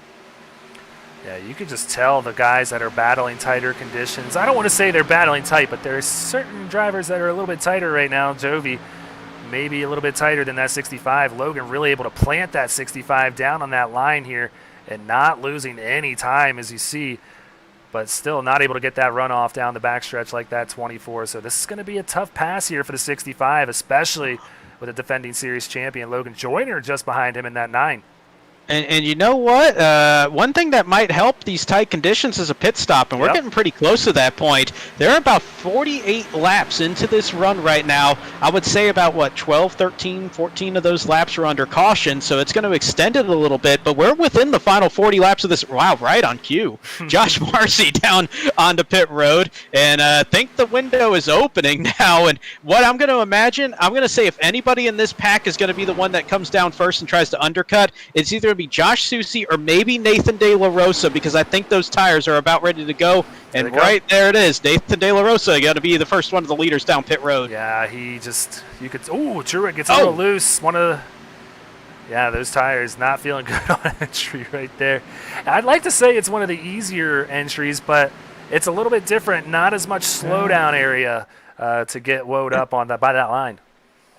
It's pretty blind too. It kind of sneaks up on you. But I think the bigger question is going to be, how are these cars going to be on the exit of pit road? We saw that be just the ultimate headache for the Cup Series. 4 times we saw a green flag pit stop cycle cut short by a caution. 2 of them by cars that spun exiting pit road. There's a heavy lockup there for Jackson Wade. Think he got slowed up in time, but Josh Siegfried, Drew Ballesteros, they're going to be down pit road as well. Very tricky apron, and this might be one of those times where normally you say you want to counter the undercut. You might want to stay out a little bit later here because of some of the problems we've seen this week coming off pit road. Yeah, I can't imagine Ballard stays out too much longer, and here he comes down pit road. A really cautious entry. Could have lost a lot of time there. So we'll see how cautious and still got a little bit loose there under braking. Yeah, so we'll see. I mean, that is, I will always say it, that is one of the spots where you can make up a ton of time if you can nail those entries, but it is also one of those spots where you can easily end your race if you don't nail it. So you'll see the leaders often come down a little bit easier than these guys. Daniel had a little bit of a cushion, had about a 2.5 lead over De La Rosa and Josh Siegfried, so we'll see if he's able to maintain that. But right now, the lead's in the hands of this man, the 65, Logan Schrewer getting his bonus point, Jeff Radke just behind him. So we're almost cycled through here, but still got about the top 9 yet to come down pit road. And if I'm Jeff Radke, he's 19th in points, but he's about 29 points back. I kind of wonder, he's in a really tough spot. He could fight for the bonus point, but that's going to put him in a bad spot at the same time because he's going to be really overcutting this thing, trying to hope for that caution to come out. I think that's what we're seeing here with Truett, Radke, Rideout, Stahl, Service, Manning. I think they're just hoping that caution comes out all the way down to Lucas Lyons in 9th. And they're gambling for it. This is a big call, though, for a guy like Truett, a guy like Radke that are dancing around that cut line for those playoff positions. Truett in right now, Radke out right now, but this is a big, big gamble. It is a big gamble because I can speak on it a little bit. I did a little bit of a longer run yesterday after getting off sequence, and it's just a big difference in speed that these guys are showing out here, and we'll try and... We're about to see it, actually, because here comes Seth Reed on the outside. He's already blown by Jeff Radke and closing in quickly on Truett. Yeah, I was going to take a tally here on Bowdler's time, but doesn't look like he's come back out on track yet here. Oh, wow, yeah, he's 2 laps down. Yeah, he is 2 laps down, back in 29th position now. So that's going to cycle the lead out to, I believe, Logan Joyner once everything's done here. But Logan Truett's still out there hoping to get that caution. Turning lap 90 now with 30 laps to go here. And on my second screen, trying to see what happened to Daniel Bowdler. Almost looked like he disappeared for a little bit. So not too sure what happened there. Hopefully everything's all right, but he is back out on the racetrack right now. But, yeah, the big story here, these guys still staying out there, and this is just a massive gamble. Looks like it's going to be trying to follow this pylon. I thought it would have been Seth Reed that'd be out in front, but it looks like it's going to be Logan Joyner out in front. Seth Reed's still suffering from the black flag that he got. Oh, right. Sorry. We haven't had a caution since that happened. I had that completely mixed up, but yeah, it's going to be Logan Joyner that's going to cycle out in front. Man, I'm all over the place after this race tonight. It's been a long night, everybody. It has, and now he is going to bring it down pit road here, but just look at that. That is big-time gains there by Logan Truett Logan Joyner over Logan Truett. All right, there's too many Logans, too many Joshes in this league. Okay, the 3 Joshes are currently 11th, 12th, and 13th, so I hate all of you. Well, yeah, at least they almost all have different numbers in this shot. But yeah, we got Nathan De La Rosa going to be just out in front of Drew Ballesteros. There we've got Josh Susi, who's continuing to charge through the field. He's going to be, it looks like P5 after all of this cycles through. So this is a monster comeback for Josh Susi on a tough EOL call that he got earlier. Put him all the way to the back of the pack. And he's worked his way all the way through. That 53 looks great right now. It does look pretty good. He showed that he had great speed early on in the race here tonight. So back out front, Justin Rideout now our current leader. Three cars left out there that have yet to make their final pit stop. Justin Rideout, Max Service, and Lucas Lyons here in third in that 48, who we saw in an incident earlier. He's a little bit off sequence, pitted 6 laps after the top 2 positions here, so he can stay out. Wow, Max Service, a big time loose there. Man, and I'm sure Justin Rideout was looking in the mirror like, oh, lose it, I could use the caution, but that was a great save by Max Service. And honestly, at this point, I don't know what these guys are really banking on. I assume that they're thinking a caution. Maybe other people are going to come down pit road at this point of the run. Yeah, he doesn't have anything to lose, obviously. If I'm Max Service, I'm wondering why you're still out there, though. Service has a lot to lose here, being on that cut line. He's going to bring it down right now after almost turning it on lap 4 here. But yeah, Rideout, nothing to lose for this 55. He's just running here as an independent tonight, having a good time with his teammates out here on the 55 machine. Yeah, he's going to be the last one out there, and really no risk, no harm here on this one. He's just going to take a shot on it. As you see Logan Truitt work his way around, and there's Chris Bishop's damaged 42 car. As they're going to be side by side here for a bit possibly, but see the 55 comes down this time, and there you go. He's had all the fun he can have out there. He's going to bring it down here on lap 95, and that will cycle the lead out to this man right here, Logan Joyner, out in front in that number 9 Sun Drop machine. Good to see him out in front. One of the more dominant drivers in previous seasons. Has had a little bit of a slower return back to SRN, but putting it together here tonight so far with 25 to go. You see that hashtag go faster. Man, I was kind of wondering if we were going to get here with the way the first half of this race went, but it's really kind of settled into some good chess match type of strategy that we've gotten used to here this week. Tires have been a premium. It's made these races interesting, and I think the longer distance of these races as well has really kind of added an element to this that we haven't typically seen this season, and as we get to these longer runs, it's really made strategy at the forefront. Yeah, so big gap, too, between Joyner and Susie, but Susie is chipping away a little bit there. You see that delta going down to 1.8 seconds. Can he catch this 9? We'll see.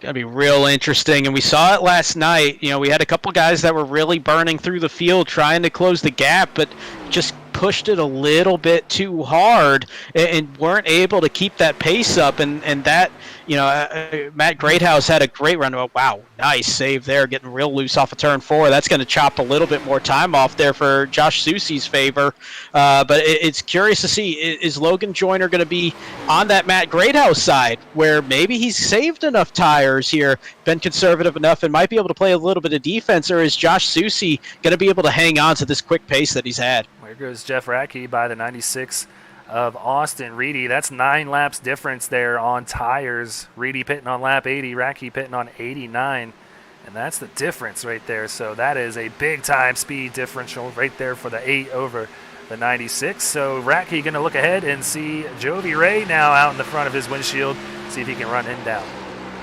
Man, you see that car getting pretty big there on that shot pretty quickly, so this might not take too long. As you see that, look at that pylon, that 7th position Radke gaining a 1/10 of a second in turns 1 and 2 alone, and a 1/10 of a second down the backstretch. That might be the one to keep an eye on. If he can get by these cars, though, in 22 laps, that's going to slow him up a good bit and wear out those tires. But, man, I got to tell you, if it's not the 9 or the 53, the 8 might be the fastest car out there on the racetrack right now. Yeah, I mean, that's his times over Joyner out in front right now and picking up easily a half a second each lap. But Joyner doesn't have to worry about him for a while, but he is going to have to worry about Susie before too long. Susie definitely coming in a hurry in that 53. Man, looking at the tire life here, it's lap 90 for Jeff Radke. Everybody else came in between lap 84 and lap 86. So this is going to be a giant advantage here for quite some time. And as somebody on Tuesday, that we had about a 20-lap sprint there at the end of this thing, and I was thinking, you know what, I'm just going to let it loose and see what happens. It paid off. It was a net gain because I was able – oh, wow, that was a weird moment there, because I was able to get by and hold off some people with the track position that I had when they were battling. But man, that car got real tight there those last couple laps. I'm curious to see if Radke going ultra aggressive here with the pace difference that he's got, if it's going to pay off or if it's going to kind of get him close and then maybe pull him back. But either way, I think he's going to have a net gain here on this one for sure. I'm going to be interested to see what happens when the 53 gets here. I don't think Logan is running this thing as hard as he can because there is only 2 laps difference from when these guys pitted. Logan pitted on 83, Josh pitted on 85 here. The 80 or the 53 is just running him down. I'm thinking the Logan Joyner is letting him come in, catch him, and then he is going to not let him pass him. It's going to be a really hard pass for this 53. So I'm curious to see how this works out. It's kind of evening out here now, not as aggressive a decline on that delta now, but Susie getting a good run off the 2 and proving me wrong. They're getting to that point where the fall off is about ready to level off here, and I just keep looking at this pylon. There's one name that I keep looking at, and that's Radke. Another name I'm starting to look at, though. Look at position number 8. One of the last ones to come down pit road was Logan Truitt, and he's now within 4 seconds, and that was up in the 5s a couple laps ago. That's 65, absolutely on a tear as one of the last guys down pit road. Yeah, he's caught up to Jovi Ray, and he's going to be making that pass here before too long, but yeah, he is going to be having some trouble with Jeff Radke before too long as well, because this 8 machine is moving. Check in on those times again. This is the difference between him and our leader right now, chipping away big time lap after lap. Now the question is, how hard is it going to be to get around Drew Ballesteros? How hard would it be to get around Josh Susie? It looks like he's going to catch them pretty soon, but it's just the amount of wear trying to go by all these positions that he's gained, as aggressive of a pace as he's had. Yes, there is a good pace differential for the tire difference, but he's had to be so aggressive working his way up into the front. I'm curious if he's still got life in the tires by the time he gets up there. Here he goes. You see that white car on the inside of Drew Ballesteros. Radke making the move for 3rd. Looks like he'll have it going into 1. So move the 8 up into P3 now. Logan wants to see these guys put a little bit of a difficulty up for that 8 because he doesn't want to have to deal with him. And, Logan Joyner looking a little loose out of 2. It's going to help Susie catch up even more. I was thinking the 53 stalled out for a second there, is holding at about 7.5 tenths of a second, but now down to a half. And last time by, 4 tenths quicker for Jeff Radke, 7 tenths quicker for Logan Truitt in 6th. This thing is far from over. If it stays green, we're going to have some wild strategy differences out here. In terms of that final pit stop, we got a lot of possibilities still out here. Yeah, and then we got a lap car mixed up in this as well. Justin Rideout, one of the last guys to come down. He's feeling fast, too. He wants to get up here and mix it up and get his lap back, too, but he's got to do it cleanly, as this is getting important here with 13 laps to go with Vincent Cortez just out in front of this pack. That's a lap down car, so he's going to hopefully not be too much trouble for these guys to get on by, but it's almost that time to see who's got what. Logan Joyner going to really have to defend this lead if he can stay out there.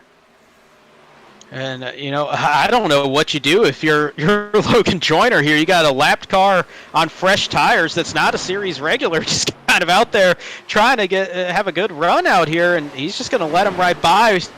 At the same time, side by side for 2nd, Radke and Susie still side by side through 3 and 4 down the front straightaway. Yeah, this is what Joyner wants to see. He wants to see these two not letting the other guy go by. Susie goes real high, though, arcing this turn. He's going to try and get that big run down the backstretch here to stay side by side with the 8 machine. You can see him. He's got the speed edge on the backstretch. He's going to try and use that approach again here through 3 and 4.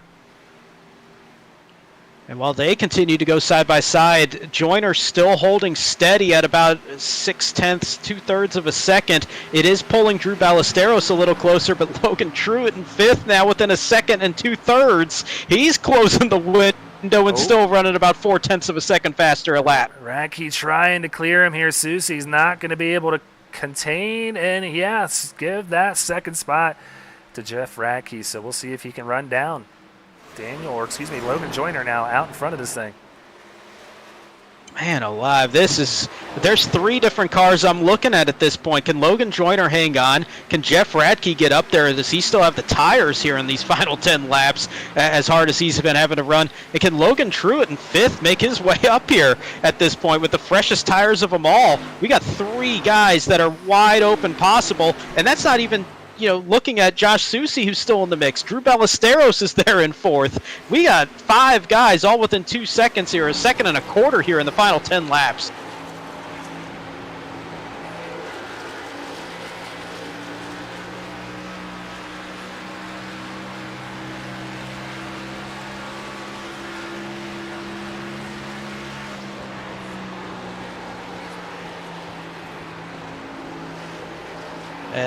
I think you had a level issue, or at least on my end. Came in really quiet there. Kind of heard you, but yeah, it's Logan Joyner at this point just doing his best, trying to hang on to this 8 car, and he's going to have to make that 9 car real wide out there. It's kind of tough. Does he want to hang on to that bottom line and keep that car as fast as possible, or does he want to try to run that middle and kind of block options there for Radke, trying to make it as hard as he can?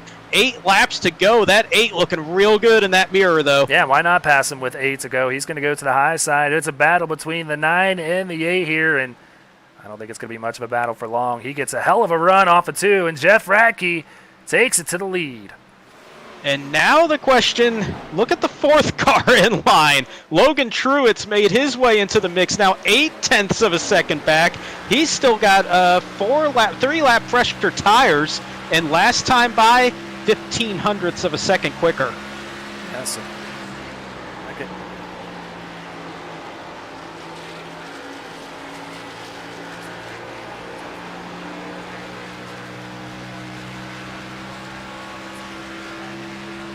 Seven laps to go, 7 intense laps to go now. Joyner and Susi battling here in second. And this is the last thing that Logan Truitt wants to see right here. These guys side by side is going to make it where he's going to have to hold off on his progress, or he's going to have to make an absolute risk move of 3 wide around Charlotte. Yeah, he's between a rock and a hard place at this point. There he goes. Logan Joyner gets loose, but Susi couldn't hang on to the pace on the high line, and they're still going to be side by side down the backstretch. Now they're going to get single file, squeezing up towards the wall with Logan Joyner and Logan Truitt. Oh, now he's got to deal with a lap car. That's Vincent Cortez. Gonna have to get by him cleanly here on the exit of 4. This can really stall your momentum as he's still got Joyner to the inside. 65 has not yet cleared the 9 of Logan Joyner. 3 wide entering 1. And it looked like Vincent Cortez kind of angled that car like he was going to be riding that high line like he just did. I think that was kind of signaled there.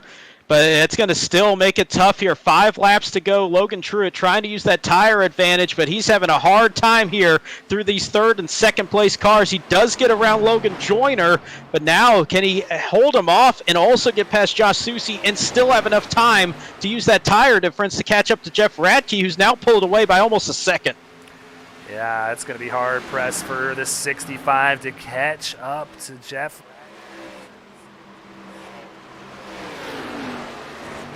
It sounds like your mic cut out there again. Not too sure what's going on.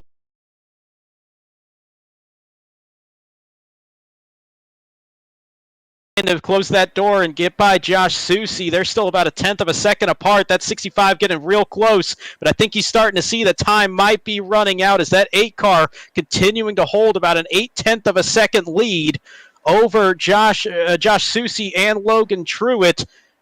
Man, this is just going to be real close here as Radke trying to hang on for these final 3 laps. Yeah, he's got.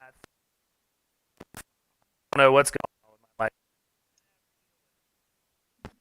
I'm not too sure. I don't hear you anymore. Hopefully anybody can hear either of us. If so, kind of just to help out here. I know you got some bad weather in the area. Maybe that's playing an effect with power. But as we got Jeff Radke coming to the line, 2 laps to go. Little bit of lap traffic that he's going to have to navigate. Looks like next is going to be Jeremy Little, who's going to hold out into the high line and give him some space. So that's going to be an easy pass here for Jeff Radke. Radke trying to hang on to this as we got 9/10 of a second to go, and appreciate the chat there. Let me know that you can hear me at least, so kind of carry this at least to the checkered flag here as Greg works on the audio. Jeff Radke now 9/10 of a second ahead, comes off turn 4. He's going to see the white flag, and that is a big deal here. Caution will not end or not extend the race the rest of the way. Jeff Radke trying to pull off the hat trick here in the week of Charlotte, where we always see these first-time winners seem to happen in real life. We had one on Tuesday with Lane Hostler, had one on Wednesday with Matthew Greathouse, and Jeff Radke going through turns 3 and 4 if he keeps it straight. 3 straight first-time winners in Speed Racing Network. Here on the Xfinity side for the Silverback Tax Series, it's Jeff Radke with his first SRN win.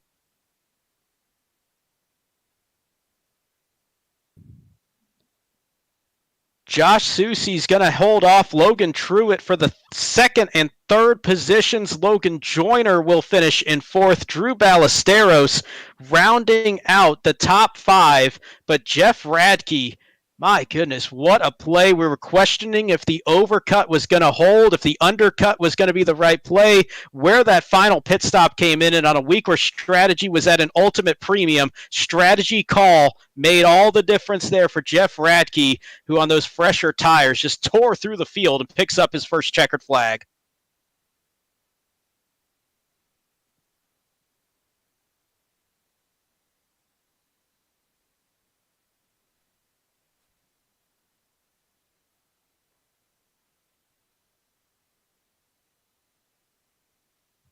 It might be his first SRN win, but I think he's had some practice here. This is a quality set of donuts here by that 8 car. And why not? Longest race of the season here in the Silverback Tax Series, and that 8 car picking up a big win here as he tries to move himself into the top 15 in the point standings. Came into this race about 29 points down in 19th position entering this one. And man, this is just a huge, huge win for that 8 car, Jeff Radke, and trying to make up that ground as he will take the Silverback Tax Series Carolina 180. Josh Soucy will be in position number 2. Logan Truitt will finish in 3rd. Logan Joyner in 4th. Drew Ballesteros rounding out the top 5.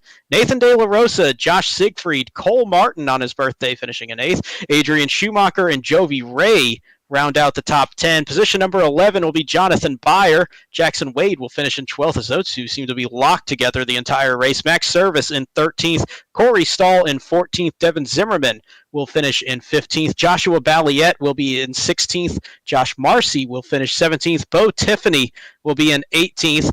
19th will be Seth Reed. Jacob Manning will finish in 20th. And last car on the lead lap, finishing in 21st out of the field of 36, will be Justin Rideout. So see if we can chat with our top 3 finishers. And we got Logan Truitt up here, a 3rd place finisher. You got Brandon. I think we might have Greg. He's having some audio issues right now, so it might just be us, Logan. But impressive run. You had that late stop there trying the overcut, and it really drove you through the field. But how did that 180 miles there go for you tonight? It was pretty frustrating to start, but I think we got lucky with that pit strategy around halfway in the race, and I guess it just worked out from there. Absolutely did. We were keeping an eye on you and on Jeff Radke as you both kind of went for that late stop, and we're just really running through the field. But we get to the 2023 portion of this schedule, and we got 3 races left before we get to the playoff. You came into this one sitting in an 11th in the point standings, kind of dancing around that cut line, but a finish like this. We got Talladega, Iowa, and then Michigan coming up. You're going to be in a pretty good position. How you feeling with those 3 races left? Maybe not so much Talladega, but I think I could be really good at Iowa and Michigan. I think those are my 2 best shots for a win, I think. Yeah, absolutely. And following up on the momentum here for sure as we get ready to close out that regular season. But before we get there, let you have an opportunity to give out any thank yous and any shout outs that you want to give here. Oh, I want to give a shout out to all my teammates. They were really helpful tonight, letting me buy when I needed to, and I let them buy, when I needed to. Trying to get sponsors, so maybe this is a good start for that. Absolutely, got some good space there on that good-looking Supra number 65 out there for you, Logan. But congratulations on the finish tonight, third place here, and trying to make up some points there against that cut line. Looking like you'll be pretty good as we get ready to go to Talladega next week, and hopefully we'll talk to you then. All right, thank you guys. All right, so that's our third place finisher, Logan Truitt, and not used to carrying these interviews solo, but next up we'll have second place runner-up tonight, Josh Susi there in the 53 car. I've been used to talking to you. It seems like Greg's got some audio issues, so it's just going to be me up here with you tonight, but heck of a night there. We saw you kind of get sent to the back there with the EOL call early, but man, you absolutely were on a tear back through the field and taking that runner-up finish. How was the night there for you? Very up and down. I was extremely happy to qualify near the front as we saw all the carnage in the back early in the race. And then, I thought I was just going to be a racing deal. Unfortunately, I got dinged for the UL. I private chatted with 48, and he said he got tied off too and had to lift, and I was sweeping up on exit like it was normal, expecting him to clear me by the time I got to the exit, but that wasn't the case. And I'm sorry, it pretty much ruined his night, even though it was just racing. But I had to really pull the belts tight, and it's a battle trying to get back up through the field. I think I restarted like 32nd or 33rd, and it was not easy. No, not at all. But I mean, it worked out in the end, moving up those 30 spots from that point in the race, and that was probably about lap 25 to 30. All these cautions early kind of blurred in. But one thing that this result does is just increase that gap that you had, and you're going to be in a really strong position. And with Talladega coming up next, how's that kind of feel for you that you've got the kind of buffer that you do in the point standings going into an absolute wild card like that one at this point in the season? Honestly, you couldn't ask for anything more, especially going into Talladega where, anything can happen. You're not safe anywhere. I'll take all the buffer I can get over 15th and, just try to survive next week. Obviously, teamwork's a huge thing, and I'll work with the teammates to do the best I can. And, we ran pretty good at Daytona, so we'll hope to replicate that at Dega and then try to survive the carnage if that's possible and then move on to the race after. Well, we are winding down, and I know you guys at the JW stable always pretty stout when it comes to these plate races or what used to be plate races, whatever you want to call them these days. But before we let you have an opportunity to give out any thank yous and shout outs here as on the night of your runner-up finish. Yeah, I want to thank all the sponsors we have on the team and Nitro Racing sponsoring me individually, and Betsy for winning the #1 fan contest. We put her on our cars tonight, and some guys thought she was bad luck, but I think she helped me get back through the field, so we might run her again. We'll see. And it was pretty cool to have her on there. And sorry for Seth. I guess he got a black for jumping the start apparently, and he looked at the replay and he was in the box, so he got robbed there, man. And it sucks that happens sometimes, but I don't even know where he recovered to, and a couple of the other teammates got caught up in those early wrecks. So very up and down night for the team. We'll rebound, regroup for next week. I want to thank all the admins keeping us on track tonight, and then you guys, as always, for doing the broadcast. I appreciate that, and definitely looking forward to next week at Talladega. I know you guys are always a threat, and maybe we'll talk to you then. But until then, have a good night celebrating the second place finish. All right, thank you. Hello? Hey, we got you right in time for the winners interview. Look at that. Damn, I could have gone the rest of the way, and I just had to say something. Nah, yeah, let's bring him up. Why don't we bring up Jeff Radke before my mic craps out on me again here? Bring the man of the hour up. Jeff, congratulations, and welcome to the broadcast booth for your first time here in the SRN Silverback Tax Series. I'm Greg Olenek, Brandon Domain. Man, tell us about that one. Your strategy a little bit different, staying out there a little bit longer than everybody else, and boy, you were flying at the end. Your boys were saying you were moving through the field, and you were.